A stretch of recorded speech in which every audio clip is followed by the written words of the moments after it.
കുരിശിലെ പാപപരിഹാരവും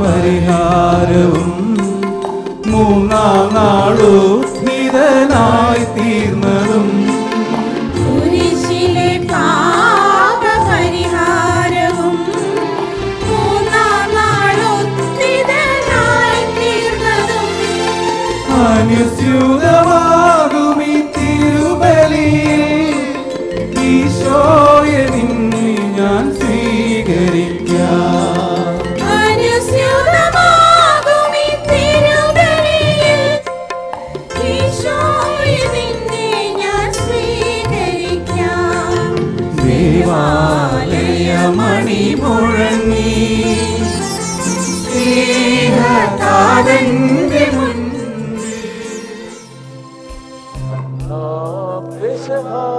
തിരുനാളിൽ കർത്താവരുളിയ കൽപ്പന പോൽ തിരുനാമത്തിൽ ചേർന്നിടാം ഒരുമയോടി ബലി അർപ്പിക്കാം.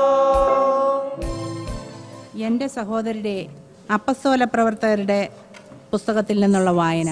യജമാനന്മാരെ, രക്ഷ പ്രാപിക്കാൻ ഞാൻ എന്തു ചെയ്യണം? അവർ പറഞ്ഞു, കർത്താവായ യേശുവിൽ വിശ്വസിക്കുക, നീയും നിന്റെ കുടുംബവും രക്ഷ പ്രാപിക്കും. വിശുദ്ധ പൗലോസ് തിമോഥെയോസിന് എഴുതിയ 1-ാം ലേഖനം, അധ്യായം 2, 1 മുതൽ 7 വരെയുള്ള വചനങ്ങൾ. എല്ലാവർക്കും വേണ്ടി അപേക്ഷയാചനകളും മധ്യസ്ഥ പ്രാർത്ഥനകളും ഉപകാരസ്മരണകളും അർപ്പിക്കണമെന്ന് ഞാൻ ആദ്യമേ ആഹ്വാനം ചെയ്യുന്നു.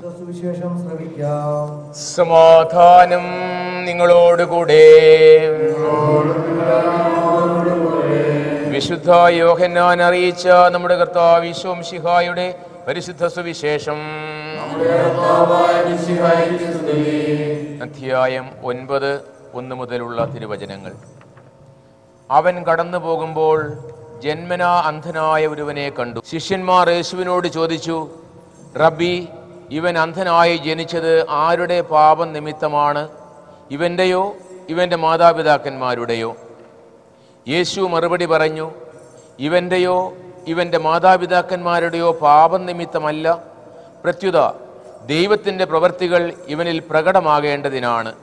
As we are gathered around his holy altar to share this Eucharist, let us pray for the entire church, our Pope Benedict XVI, Major Archbishop Worki Vidayathil, Archbishop Matthew Mulakad, Bishop Jacob Angadiyat, Bishop Joseph Pandarasheri, and all the bishops and clergy. We pray to God. Lord, hear our prayers. ഞങ്ങളുടെ കർത്താവ് ഈശോ മിശിഹായേ, നിന്റെ തിരുനാമത്തിന് സ്തുതിയും നാഥനായ നിനക്ക് ആരാധനയും എപ്പോഴും ഉണ്ടായിരിക്കട്ടെ. സജീവവും ജീവദായകവുമായി ഈ അപ്പം സ്വർഗത്തിൽ നിന്നിറങ്ങിയതും ലോകത്തിന് മുഴുവൻ ജീവൻ നൽകുന്നതുമാകുന്നു. ഇത് ഭക്ഷിക്കുന്നവർ മരിക്കുകയില്ല, പ്രത്യുത പാപമോചനവും രക്ഷയും പ്രാപിക്കുകയും നിത്യം ജീവിക്കുകയും ചെയ്യും.